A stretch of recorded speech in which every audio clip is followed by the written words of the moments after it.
The kiss lasted 5 seconds. 5 seconds that silenced the laughter around her, froze the man in front of her, and transformed a wild dare into something that couldn't be taken back. Marissa felt it immediately.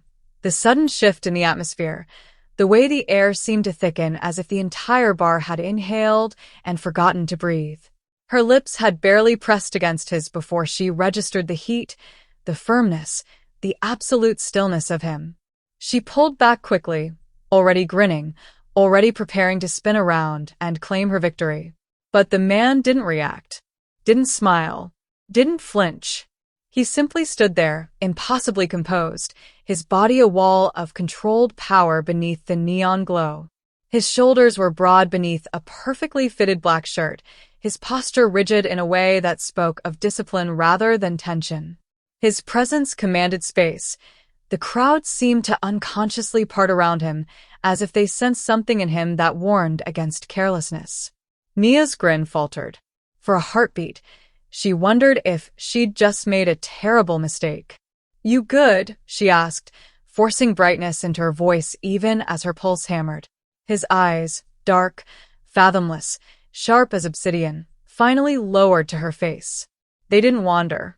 They didn't soften with amusement or flare with anger. They simply locked onto her with the focus of someone analyzing a problem that had just presented itself. Studying her, measuring her. "That was a dare," he said. His voice was low, precise, his accent adding unexpected weight to each syllable. "It wasn't a question. Hey family, real quick, drop a comment where you're watching from so I can see where our community is tuning in from today. Your engagement is what keeps these stories coming. Also, if you haven't subscribed already, please hit the subscribe button. You'll want to be here for every moment of this journey, because what's coming next is going to leave you stunned." Mia swallowed, suddenly hyper-aware of how close he still stood. She nodded, trying to maintain her confidence. "Yeah. Just a stupid game." The bar around them continued its chaotic rhythm. Bass thumped through the speakers. Someone shrieked with laughter at the pool table. Glass clinked against wood. But in the small space between them, everything felt suspended, charged.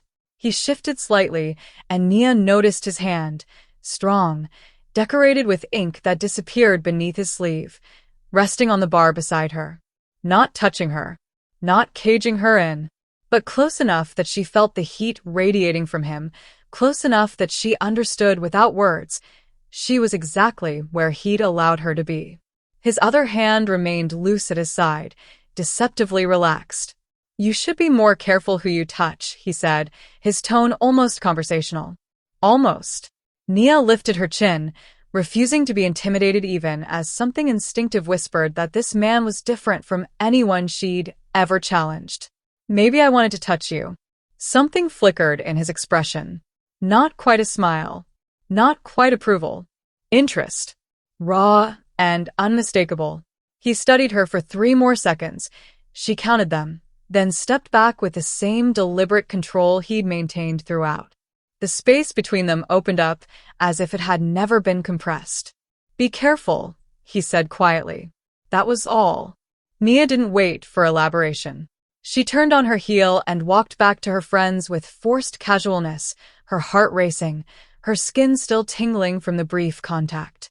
Behind her, she felt his gaze following her path across the room, burning into her back like a physical touch. Kim Eun watched her go, watched the confident sway of her hips, the way her braids swung against her leather jacket, the tilt of her head as she rejoined her laughing friends, and he didn't look away. For the first time in years, something other than emptiness stirred in his chest. An hour earlier, the night had felt simple, harmless. The bar was crowded, pulsing with energy, the kind of place where the air stayed electric no matter how cold the streets outside had become. Music throbbed from speakers mounted in corners, and bodies packed every available space, dancing, drinking, forgetting. Neon signs cast everything in shades of pink and blue, washing over faces flushed with alcohol and abandon. Nia leaned back in the booth, her amber-toned skin glowing under the lights, her smile wide and genuine as she laughed at something Paulina had just said. Her glass, Something fruity she'd stopped keeping track of 3 drinks ago was nearly empty again. She hadn't planned on drinking this much, but it had been one of those weeks. The kind that demanded forgetting. To surviving corporate hell for another month, Imani announced, raising her glass dramatically. They all cheered, the sound lost in the noise around them. Paulina leaned closer, her eyes glinting with the particular kind of mischief that usually meant trouble. Okay. Truth or dare? Nia groaned, already shaking her head. Girl, no. Absolutely not. Dare. Imani cut in immediately, pointing at Nia. She always picks dare. Nia hesitated, caught between her natural boldness and the nagging sense that tonight, dares might be particularly dangerous. Then she shrugged, liquid courage making the decision easy. Fine. Dare. Paulina's smile spread slowly, predatory. She made a show of scanning the bar, her gaze moving over clusters of people before stopping. Lingering. Her smile widened. I dare you, she said, voice dropping into a theatrical whisper, to kiss the most intimidating man in this entire bar. Nia followed her friend's gaze, and her breath caught. Nia woke to sunlight stabbing through her curtains and immediate regret. Not the kiss itself. That memory sent heat pooling in her stomach, but the recklessness of it. She grabbed her phone from the nightstand, squinting at the screen. 3 messages from Paulina, all in caps. The last one simply read, Girl, check the video. Her heart sank. She opened the attachment with trembling fingers. The footage was shaky, shot from their booth, but clear enough. There she was, striding across the bar with swagger she barely remembered having, rising onto her toes, pressing her lips against his. The kiss itself was brief, but his reaction, or lack of it, made her breath catch. He stood perfectly still, those dark eyes tracking her as she retreated, his expression unreadable except for the intensity that radiated from the screen. Oh God, she whispered.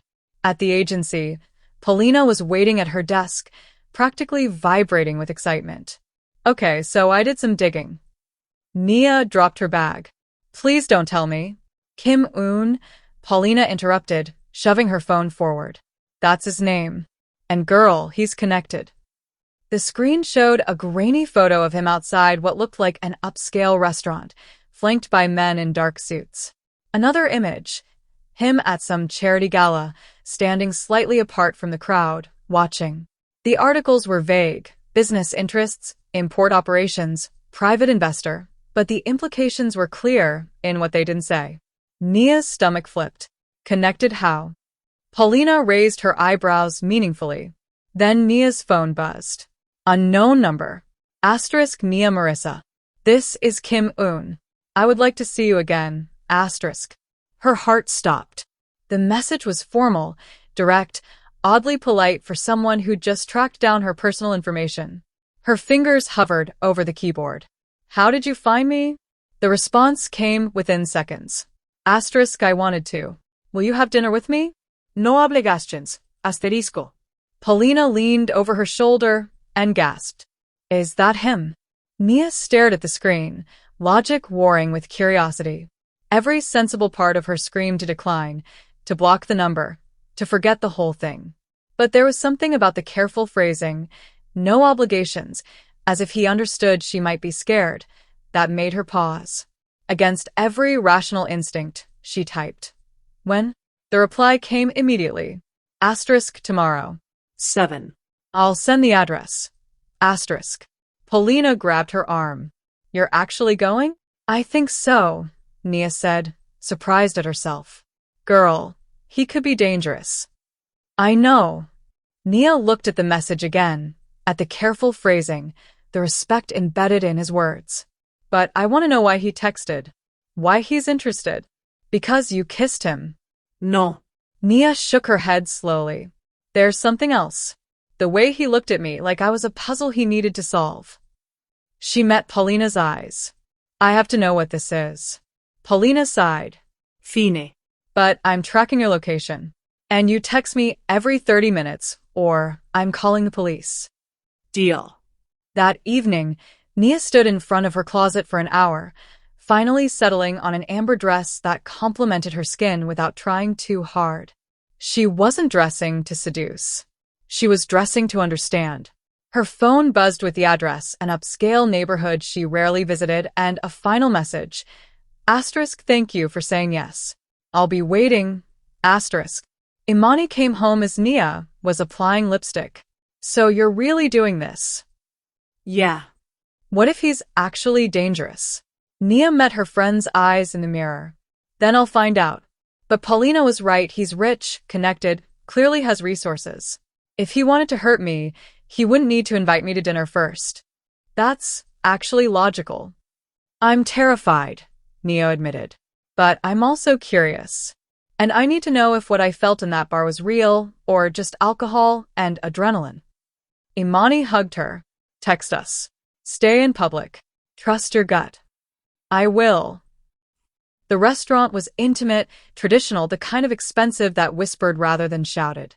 When Nia approached the private booth, Kim Eun stood immediately, offering a slight bow that seemed both formal and genuine.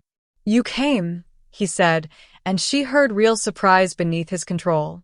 Don't sound so shocked, Nia replied, sliding into the seat across from him. The menu was entirely in Korean. Kim Eun noticed her hesitation and began explaining each dish with careful precision, his accent wrapping around the unfamiliar words. He ordered for them both, his Korean flowing smoothly to the server, then turned his full attention back to her. So, Nia said, leaning forward. What exactly do you do, Kim Eun? His expression didn't change. I manage interests that require discretion. That's incredibly vague. Yes. She laughed despite herself. Are you in the Mafia or something? The pause that followed was heavy. He measured her with those dark eyes, seeming to decide something. That word is not inaccurate. Instead of fear, Nia felt a thrill race down her spine. So, this is dangerous.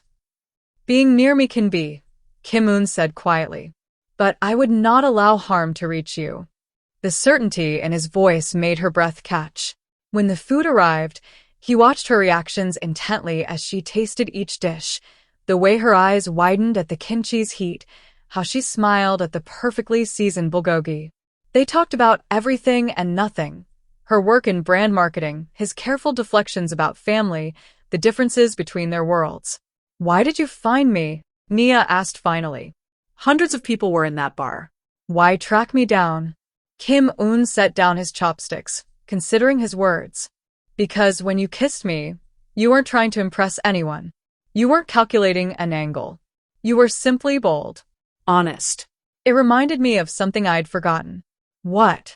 What it feels like to be seen as human instead of a position. The rawness of the admission stole her breath. Outside after the meal, Kim Eun turned to face her under the restaurant's subtle lighting. May I kiss you?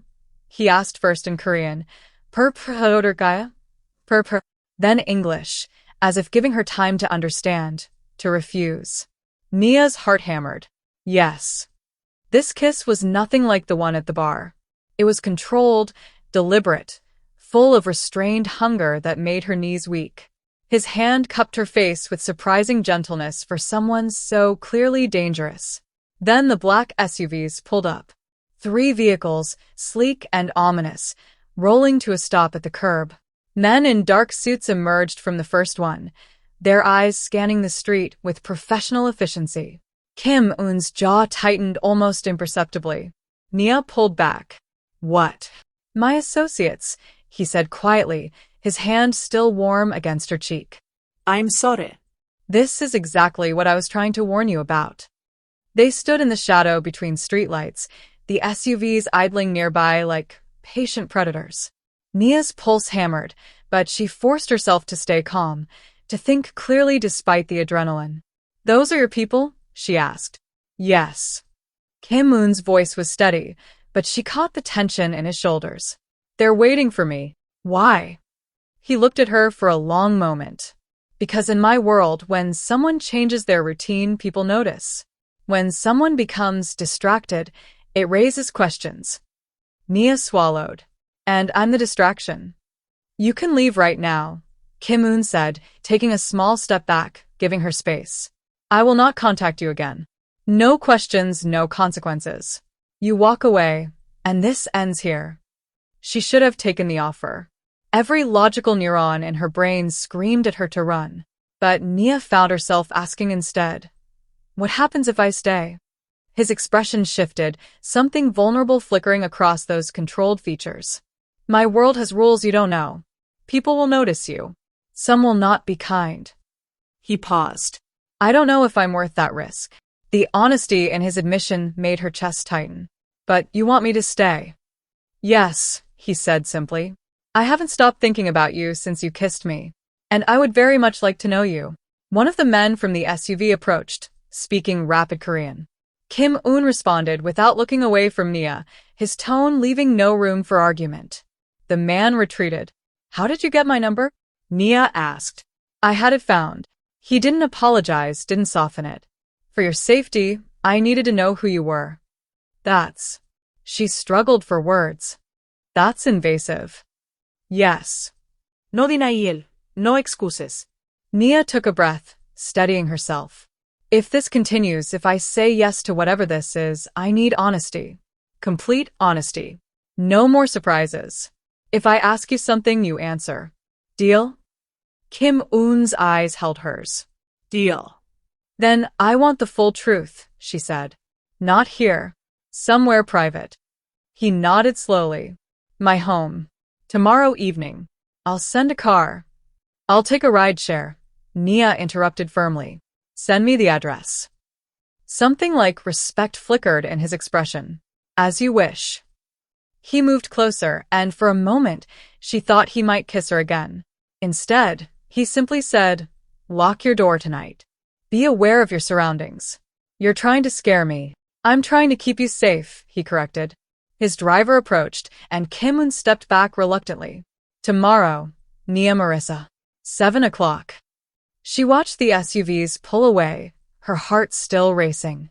Behind her, a familiar voice called out. Girl, you better call me right now. Paulina stood at the corner, eyes wide, phone already out. Nia laughed shakily. This is insane. That's one word for it, Paulina muttered. The other word is dangerous. As they walked toward the subway, Nia pulled out her phone. A new message waited, an address in an upscale part of the city, followed by a single line. Thank you for saying yes. Kim Eun's penthouse occupied the top floor of a building Nia would never have been able to afford even a single night in. The elevator opened directly into his space. Minimalist, clean lines, floor-to-ceiling windows overlooking the city. Korean art hung on the walls. Traditional landscapes, modern calligraphy, a few pieces that looked ancient and priceless. One wall held books in both English and Korean, organized with meticulous care. He greeted her at the entrance, barefoot, wearing dark slacks and a simple white shirt with the sleeves rolled up. It was the most casual she'd seen him, and somehow that made him seem more dangerous, like glimpsing the person beneath the armor. Thank you for coming, he said, gesturing toward the living area. Nia followed, taking in everything. This is beautiful. Tea, he offered. She nodded, watching as he moved to the kitchen with practiced efficiency. He prepared it with ceremonial care, heating the water to precise temperature, measuring the leaves, pouring with focused attention. When he brought the cups to the low table, he knelt across from her, his posture formal. You wanted the truth, he said. No preamble, no easing into it.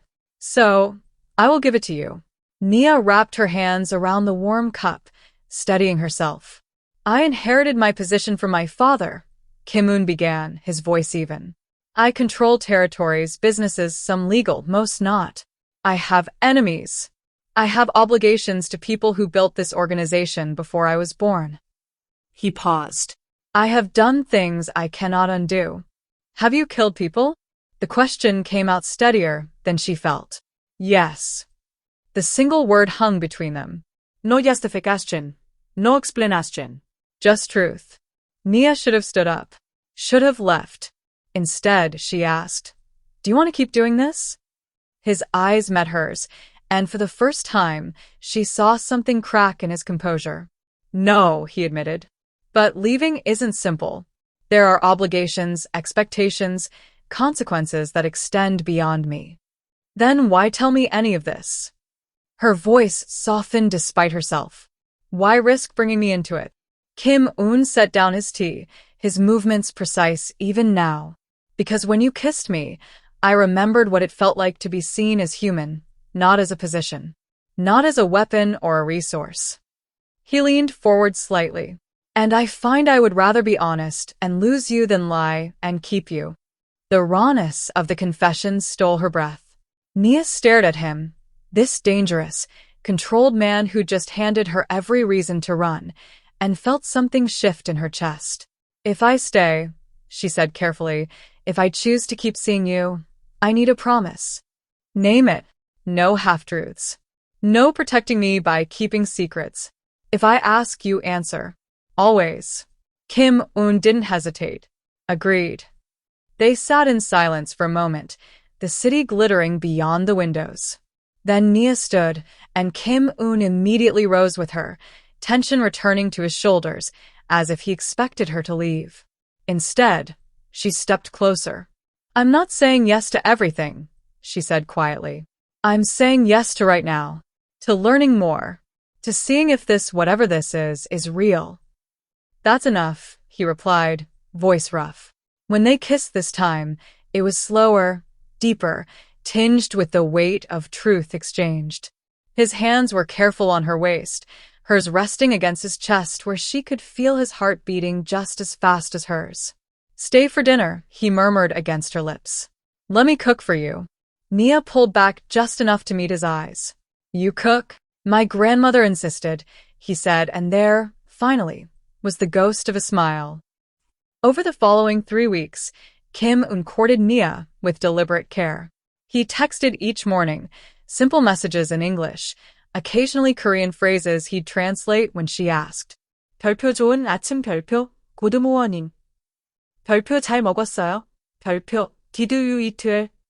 The formality of his language slowly relaxed, revealing glimpses of dry humor beneath the control. He sent her playlists, Korean ballads, instrumental pieces, K-hip-hop that surprised her with its edge. In return, Nia shared her world, 90s R&B, neo-soul, the music that had shaped her. She laughed when he admitted he'd never danced casually, that every movement in his life had been trained, purposeful. You're telling me you've never just moved because you felt like it? She'd asked over video chat one evening. No. That's tragic. His mouth had curved slightly. Show me. So she did, right there in her apartment, dancing to Brandy while he watched from his penthouse across the city, something warm and almost wondering in his expression. Their third dinner was at a soul food restaurant in Nia's neighborhood. Kim Eun arrived exactly on time, looking distinctly out of place in his tailored black coat among the colorful, loud warmth of the space. But he was respectful, careful, asking about dishes, listening when Nia explained the significance of the food, the history. Your grandmother taught you to cook, Nia said as they ate. Tell me about her. Kim Eun's expression softened in a way she'd never seen. She raised me when my father was occupied. She believed food was how you showed love when words failed you. He paused. She would have liked you. Would have. She passed 3 years ago. Nia reached across the table, covering his hand with hers. He went still at the contact, staring at their joined fingers, as if trying to memorize the sight. Later, at his place, he cooked for her kimchi jjigae, perfectly seasoned, the recipe exactly as his grandmother had taught him. They ate at his kitchen counter, close enough that their shoulders brushed, talking about everything. He asked about her work, her friends, what made her laugh. She asked about Korea, about the language, about the parts of himself he'd buried beneath duty. In my world, Kim Eun said quietly, attachment is seen as weakness. I was taught to prioritize obligation over desire, control over feeling. Nia turned to face him fully. I don't want to be your weakness. He shifted, taking her hand properly, lacing their fingers together. You're not, he said firmly. You're my reason to imagine something different, something better. The words settled between them, heavy with meaning. Teach me more Korean, Nia said, lightening the moment. So he did, patient and thorough. 사랑, 러브. 연기, 커리지. 집, 홈. Each word careful on his tongue, then clumsy on hers, both of them laughing when she mangled the pronunciation. Again, he'd say, smiling, actually smiling, and she'd repeat it until she got it right. They were building something, Nia realized. Not just attraction or fascination, but foundation. Understanding. The kind of connection that required both of them to be brave. One evening, as they sat on his couch, Nia's head resting against his shoulder, she asked, "What happens when people in your world get attached? When they care about someone?" Kim Eun's arm tightened around her almost imperceptibly. They become vulnerable. Exposed. It's used against them. Is that why you've never? Yes. He tilted his head to look at her. Until now. Nia's breath caught. Does that scare you? Terrifies me, he admitted. But this, feels worth the fear. She turned, pressing a soft kiss to his jaw. For what it's worth, I'm terrified too. His hand came up to cup her face, thumb brushing her cheekbone. Then we'll be terrified together. The text came on a Wednesday evening while Nia was reviewing campaign mock-ups. I need to see you tonight. Tomorrow I meet with the council. She called immediately. What council? Kim Eun's voice was tight with tension. The elders. The men who built this organization with my father. They're questioning my recent changes. Nia's stomach dropped. They know about me. They know I've been different. Absent from certain meetings. Delayed on decisions that should have been immediate. He paused. They'll ask why. And I can't lie to them, Nia. Even if I wanted to, they'd discover the truth. An hour later, he was at her apartment. Nia had been expecting him tense, controlled, armored. Instead, when she opened the door, she found him looking almost lost. Still composed, still careful, but with cracks showing through. She pulled him inside without a word, and he followed, his eyes taking in her space. The photos on the walls, the throw blankets, the warmth of it all, as if memorizing something he might lose. Talk to me, Nia said, guiding him to the couch. Kim Eun sat, elbows on his knees, hands clasped.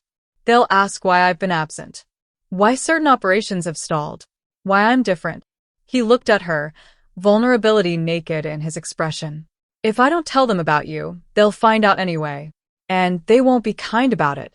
So, you're going to tell them. I'm going to claim you, he corrected quietly. In my world, that means something. It means you're under my direct protection. That you're not to be approached, threatened, or used. That anyone who harms you answers to me personally. The weight of what he was offering, the risk he was taking, settled over her like a physical thing. What if they don't accept it? Nia asked. Kim Eun's eyes hardened. They don't have to accept it. They have to obey it. I'm still their leader, even if they question my choices. But there will be consequences. Yes. Nia moved closer, taking his face in her hands, forcing him to meet her eyes. What are you really afraid of? His mask cracked completely. That I'm being selfish. That I'm putting you at risk for my own desires. That I'm not capable of protecting you from what's coming. Kim Eun, she said firmly. I'm here by choice. I've had weeks to walk away, and I haven't. I'm choosing this. I'm choosing you. So when you walk into that room tomorrow, you tell them exactly that. I'm not some weakness you're hiding. I'm a choice you're making. Understand? Something shifted in his expression, relief, gratitude, something deeper. He nodded once. That night, they lay together on her couch, fully clothed, just holding each other. Kim Eun's arms wrapped around her with surprising tenderness, his face buried in her hair, breathing her in as if she might disappear. 고마워, he whispered. Thank you. 천만에요. Nia replied. Her Korean still clumsy but sincere. You're welcome. She felt him smile against her temple, and for a moment, the danger and complications faded. There was only this. Two people choosing each other despite the odds. When he left just after midnight, he kissed her at the doorway, slow, deep, full of promises neither of them spoke aloud. "Tomorrow," he said. "Tomorrow," she agreed. The meeting lasted 4 hours. Nia spent every minute of it at work, pretending to focus on brand guidelines while her phone sat face up on her desk, silent and accusing. Polina and Imani flanked her like bodyguards, occasionally shooting her concerned looks, but respecting her need for space. When the text finally came, it was brief. "It's done." Nia's hands shook as she typed. And the reply took longer this time. There was resistance, questions, warnings about dishonor and weakness. But I was clear. "You are under my protection. No one will touch you." She exhaled slowly, relief and fear mixing in equal measure. Can I see you? "Already on my way to you." Kim Eun arrived at her apartment 30 minutes later, looking exhausted but somehow lighter. The tension that usually lived in his shoulders had eased fractionally. When Nia opened the door, he simply pulled her into his arms, holding her tightly. "Tell me," she murmured against his chest. So he did. They sat on her couch, her legs curled beneath her, his arm around her shoulders, and he recounted the meeting. The council, 7 older Korean men who'd built the organization alongside his father, had been skeptical from the start.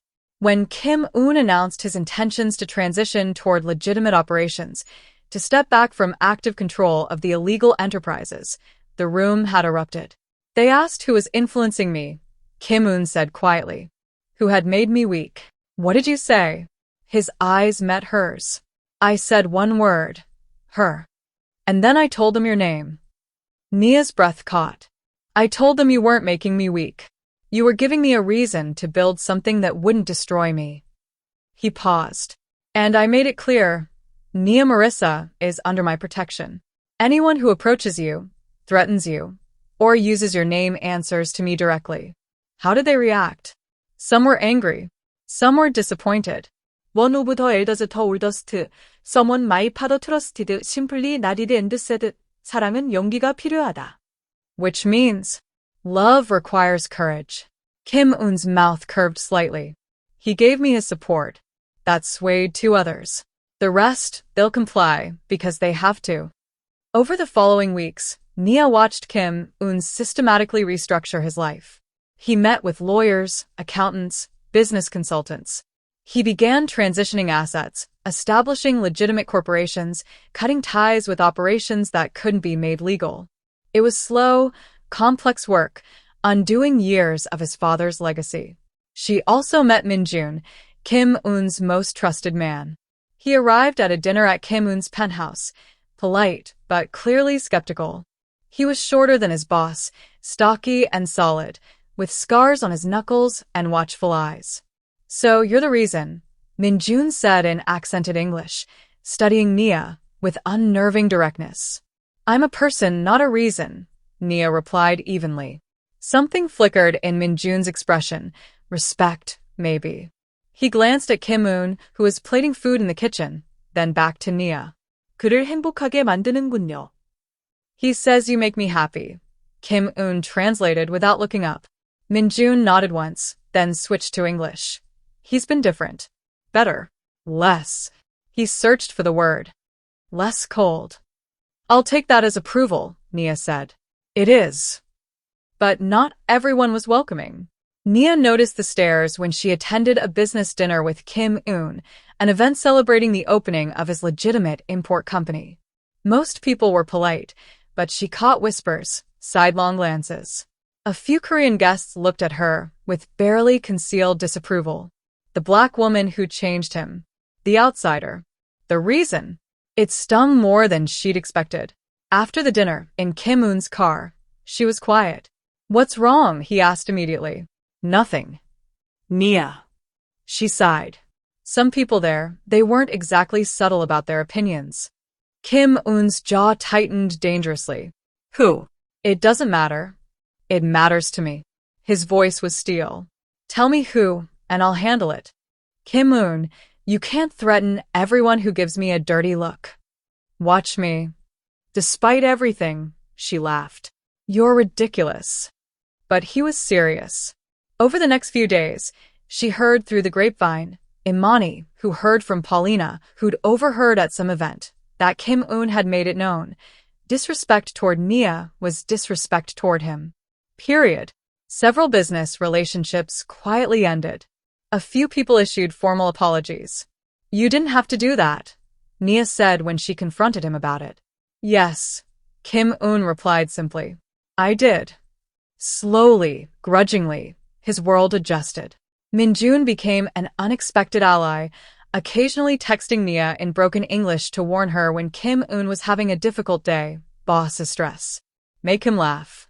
Some of the younger members of the organization were curious, respectful, even friendly. And Kim Eun moved more of his things into her apartment. A few shirts in her closet. His coffee maker, better than hers, in her kitchen. Books on her shelves. Small signs of a life being rebuilt, piece by piece. The photos arrived on a Tuesday morning. Nia was at her desk reviewing mood boards when her phone buzzed with an unknown number. No message, just images. Her walking into work. Her at the coffee shop near her apartment. Her through her living room window. The final image was a simple text. You're making him weak. Step away, or we'll remove the distraction. Her hands shook so badly, she nearly dropped the phone. She called Kim Eun immediately. He answered on the first ring. Nia? Someone sent me photos. Of me. At work, at home, everywhere. Her voice cracked. I'm coming. Don't leave the building. Stay where people can see you. His tone had gone arctic, deadly calm. Forward me those messages. Now. She did, fingers fumbling. Within 20 minutes, Kim Eun arrived at her office with Minjun and 2 others. He found her in a conference room where Paulina and Imani had taken her, both friends forming a protective barrier.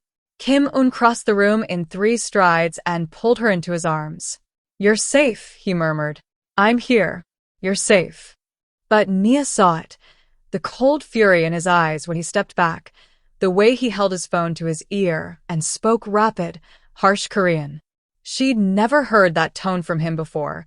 Command that expected absolute obedience, threat woven into every syllable. He was making calls. Many calls. Minjun approached her while Kim Eun was occupied. This is a rival faction, he explained quietly. They see bosses' changes as opportunity. Think he's distracted, vulnerable. Are they right? Nia asked, hating the tremor in her voice.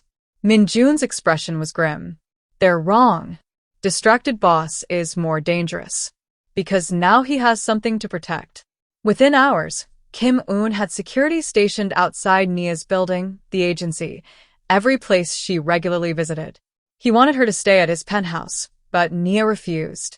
I'm not running, she said firmly that evening in her apartment, surrounded by his men. I chose this. I chose you.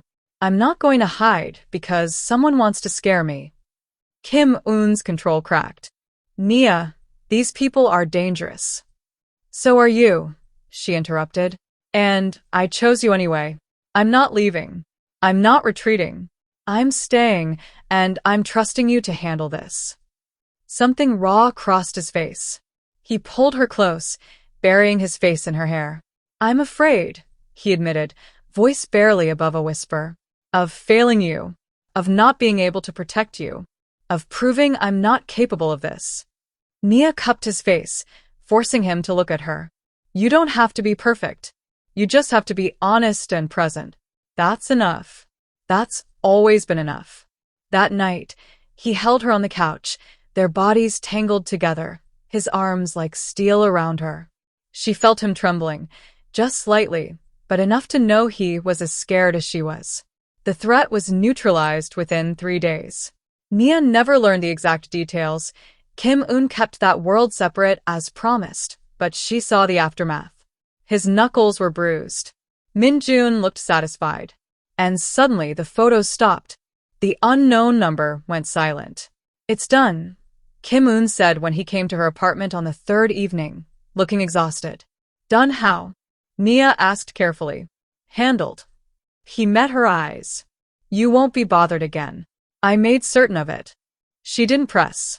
She simply pulled him into her bedroom, made him lie down, and curled against him. They slept like that, fully clothed, holding each other. The danger passed, but the memory of it still fresh. When Nia woke in the early morning light, she found Kim Eun already awake, watching her with an expression she couldn't quite name. "What?" she murmured sleepily. "You stayed," he said quietly. "Even when it was dangerous. Even when you should have run.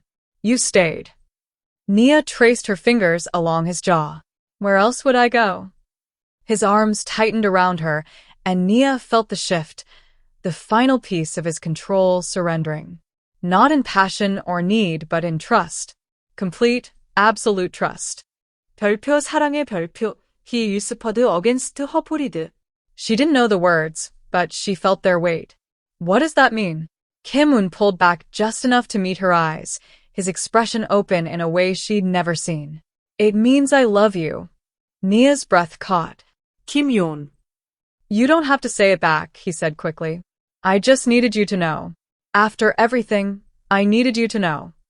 But Nia was smiling through sudden tears. "You idiot. I love you too."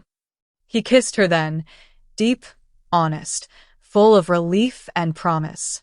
And for the first time since that night at the bar, everything felt exactly right. 6 months after that night at the bar, Nia and Kim Eun's life had settled into something that felt impossible and perfect all at once. He'd fully transitioned to legitimate business, import-export, real estate development, consulting for companies navigating Korean markets. The shadows of his past still lingered. They always would, but they no longer defined him. He'd met her family, enduring her mother's skeptical interrogation with patient grace, winning over her father by fixing their kitchen sink without being asked, charming her younger brother by teaching him basic Korean phrases.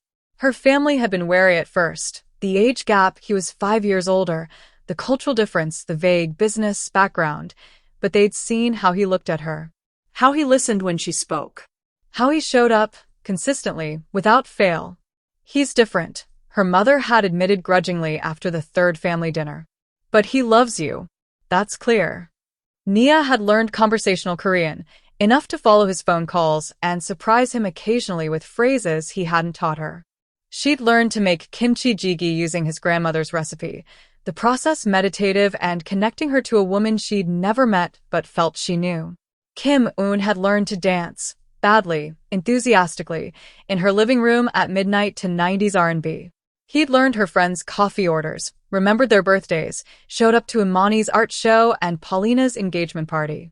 He'd become part of her world, not by demanding space but by earning it. They split time between her apartment, warmer, lived in, full of life, and his penthouse, quiet, organized, perfect for mornings when he needed to think. It worked. Everything impossibly worked. One evening in early autumn, Kim Eun came home to her apartment carrying something small. Nia was on the couch, reviewing a client presentation, when he knelt in front of her, traditional, formal, his eyes nervous for the first time since she'd known him. "Nia Marissa," he said, voice steady despite the vulnerability in his expression. Her heart stopped. He continued in Korean first, formal, beautiful words she could only partly understand, then switched to English. "You saw me when I had forgotten how to be seen. You chose me when I gave you every reason to run. You are my peace, my transformation, my home." He opened the small box, revealing a ring, elegant, understated, with a single stone that caught the light. "Will you marry me?" Nia was already crying, already reaching for him. "You don't kneel to me," she said, voice thick with emotion. "We stand together." She pulled him up, and Kim Eun rose, searching her face with an intensity that took her breath away. "Pur na pur," she said in Korean, then English. "Yes. Always yes." His hands shook slightly as he slid the ring onto her finger. Then he kissed her, deep and honest, and full of every promise they'd built together over 6 months of choosing each other despite the odds. 별표 사랑의 별표. He murmured against her lips. Pur, she replied, the Korean feeling natural now, part of her. They told their people in the following weeks. Paulina screamed so loudly on the phone that Imani came running, thinking something was wrong. Minjun clapped Kim Eun on the shoulder and said simply, "Perp 잘했어, perp, well done." Her family celebrated. His remaining organization members offered formal congratulations, and slowly, the two worlds that had seemed impossible to bridge began to truly merge. The wedding came 5 months later, a blend of cultures that honored both of them. Nia wore white with Ankara accents, the fabric bold and beautiful against her skin. Kim Eun wore traditional hanbok, deep navy and elegant, looking every inch the man who'd crossed worlds for love. The ceremony was bilingual, vows in both English and Korean, traditions from both cultures woven together. When the officiant pronounced them married, Kim Eun cupped Nia's face with both hands and kissed her like she was oxygen itself, and the room erupted in cheers. At the reception, Nia found herself surrounded by both families, her mother laughing with Kim Eun's aunt, her brother attempting Korean with Minjun, Polina and Imani dancing with some of the younger Korean guests who'd become friends over the months. It was chaotic and beautiful and exactly right. "You did it," Imani whispered, hugging Nia tightly. "You kissed a stranger and found forever." Nia laughed, wiping tears. "Best dare I ever took." Across the room, Minjun was speaking to Kim Eun in rapid Korean. 니어 코트 프레그먼츠, 별표 가볍다 별표, 라이터. 별표 자유롭다 별표, 프리. Kim Eun's eyes found hers across the celebration, and everything else faded. He crossed to her, taking her hand, pulling her onto the dance floor as a slow song began. "You're different," Nia murmured as they swayed together. "Lighter." "I'm free," he replied simply, his forehead resting against hers. "You freed me." "We freed each other," she corrected. He smiled, that full, genuine smile she'd worked months to coax out of him, and pulled her closer. Later, when the celebration wound down and they stood on the venue's balcony overlooking the city, Nia leaned into her husband's warmth and asked the question she'd been holding. "Do you ever regret it? Giving up all that power?" Kim Eun was quiet for a moment, his arms secure around her waist. Then he turned her to face him, his dark eyes soft in the moonlight. "I gave up nothing," he said firmly. "I gained everything." And it was true. The kiss that had lasted 5 seconds had changed the trajectory of 2 lives. Nia had learned that courage wasn't just the bold first step. It was staying when things got complicated, choosing love even when it demanded everything. Kim Eun had learned that strength included the capacity to surrender, to be vulnerable, to let someone change you completely. Together, they'd proved that love didn't pull you into darkness or demand you abandon yourself. When it was real, when it was brave, when it was built on honesty, love led you home. 1 year after their wedding, Nia and Kim Eun hosted a celebration at their home, the penthouse they'd kept but transformed completely. Korean pottery sat alongside art from Black artists. Photos from their travels covered one wall. Them in Seoul, visiting his grandmother's grave. Them at a family reunion in Atlanta, Kim Eun attempting to play spades and losing spectacularly. Them simply existing together, happy and whole. The space pulsed with life, music, a playlist they'd built together, KR&B blending with neo-soul, and the laughter of people from both their worlds, comfortable now, integrated. Polina found Nia in the kitchen, refilling drinks. "I still can't believe you actually kissed him that night." Nia laughed, glancing across the room where Kim Eun stood with Minjun and her brother, all 3 of them gesturing animatedly about something. "Sometimes I can't either." "Any regrets?" Nia watched her husband throw his head back laughing, actually laughing, loud and unrestrained, at something her brother said, and her heart felt impossibly full. "Not a single one," she said softly. Later, after everyone left, they stood together on the balcony overlooking the city that had witnessed their transformation. Kim Eun's arms wrapped around Nia from behind, his chin resting on her shoulder, both of them peaceful in the quiet. "Do you remember what you said to me?" Nia asked. "That first night at the bar?" "Be careful," Kim Eun recalled, his voice amused. "You were right," she said, turning in his arms to face him. "I should have been more careful." His eyebrows rose. "Oh," she smiled, standing on her toes to kiss him softly. I should have been more careful, because now I'm completely, hopelessly in love with you, and there's no going back. Kim Eun's expression softened, all the sharp edges worn smooth by love and time. 별표 그게 계획이었어 별표. He murmured. That was the plan. You planned this? Nia asked, laughing.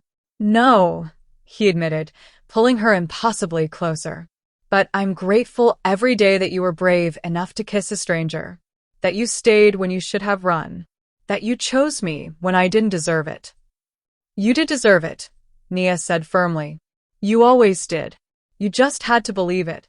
They stood there as the city breathed below them, two people who'd found each other in the chaos, who'd built something beautiful from a reckless moment, who'd proved that love, real, honest, brave love, could bridge any divide.